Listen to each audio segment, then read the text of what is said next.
Merci. J'ouvre la discussion générale. Madame Françoise Descancrenier pour le groupe SRC et pour 5 minutes.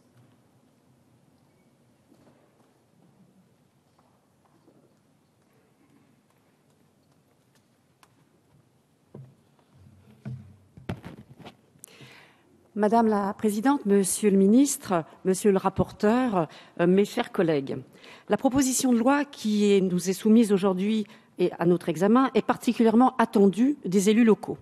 Après la décision du Conseil constitutionnel, la perspective de la seule application du tableau prévu à l'article L. 5211-6-1 du Code général des collectivités territoriales revient à dénier à l'intelligence locale de pouvoir trouver à s'exprimer et, dans certaines limites, déterminer une gouvernance adaptée aux enjeux de chaque territoire. Aussi, l'initiative prise par nos collègues du Sénat, Alain Richard et Jean-Pierre Sueur, consistant à réintroduire la possibilité de conclure des accords locaux, est la bienvenue. Il convient, afin de sécuriser cette possibilité, de faire en sorte qu'elle respecte strictement les bornes constitutionnelles que le Conseil, mes chers collègues, ne fait que faire respecter, rappelons-le.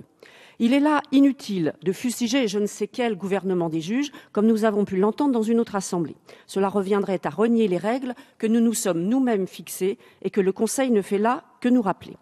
Il s'agit essentiellement du principe d'égalité devant le suffrage qui amène le Conseil constitutionnel à rappeler que les organes délibérants des établissements publics de coopération intercommunale doivent être élus sur des bases essentiellement démographiques, que s'il s'ensuit que la répartition des sièges doit respecter un principe général de proportionnalité par rapport à la population de chaque collectivité territoriale participante, il peut toutefois être tenu compte, dans une mesure limitée, d'autres considérations d'intérêt général.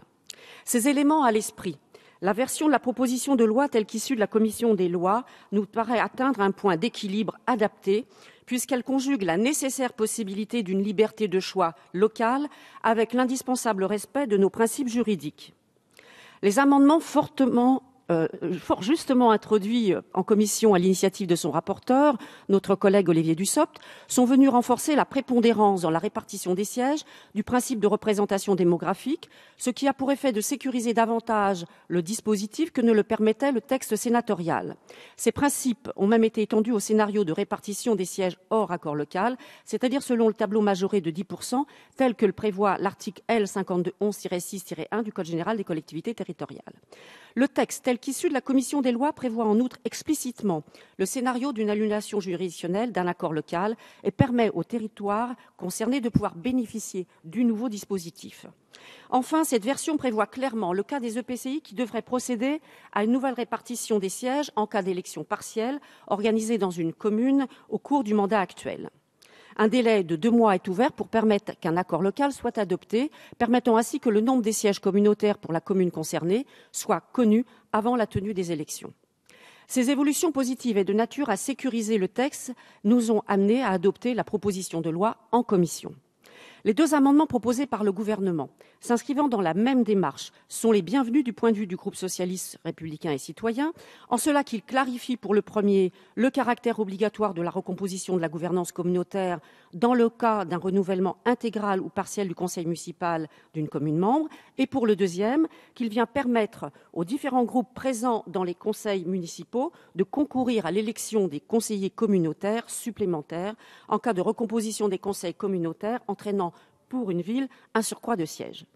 Au-delà de la proposition de loi dont il est question ici, il va nous falloir, notre collègue Colette Capdevielle l'a rappelé en commission, développer une réflexion globale sur la question de la démocratie communautaire. À l'heure des métropoles et des communautés d'agglomération d'ampleur, comme celle de plus de 200 000 en grande couronne francilienne par exemple, il est indispensable que nous puissions fixer une doctrine, si je puis dire, sur le point le plus sensible qui a mis en perspective la décision du Conseil constitutionnel, c'est-à-dire l'articulation de la représentation des territoires avec celle des populations.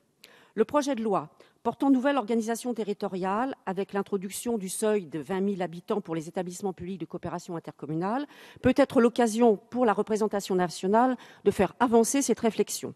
Celle-ci s'est déroulée jusqu'à présent par étapes successives au gré des projets de loi étant soumis à notre examen depuis la loi du 17 mai 2013 relative à l'élection des conseillers départementaux, des conseillers municipaux et des conseillers communautaires et modifiant le calendrier électoral au projet de loi relatif à la délimitation des régions aux élections régionales et départementales et modifiant le calendrier électoral actuellement en lecture définitive, en passant par la loi du 27 janvier 2014 de modernisation de l'action publique territoriale et d'affirmation des métropoles. Le dernier grand projet de loi sur les territoires que nous aurons à examiner, le texte appelé NOTRe, doit être l'occasion de procéder aux ajustements que les textes précédents peuvent ponctuellement réclamer. Ce faisant, la réforme territoriale portée par la majorité inscrira dans la réalité du pays une nouvelle organisation fondée sur la lisibilité et l'efficacité de l'action publique pour nos concitoyens. Il s'agit là d'une perspective fondamentale qui s'inscrit dans une œuvre de rapprochement entre nos concitoyens et leur administration. Il a là donc un objectif d'intérêt général qui peut rassembler largement, je le souhaite, la représentation nationale. Et nous avons là une étape avec l'examen de cette proposition de loi que je vous demande au nom de mon groupe, le groupe SRC, d'adopter aujourd'hui. Je vous remercie. Merci.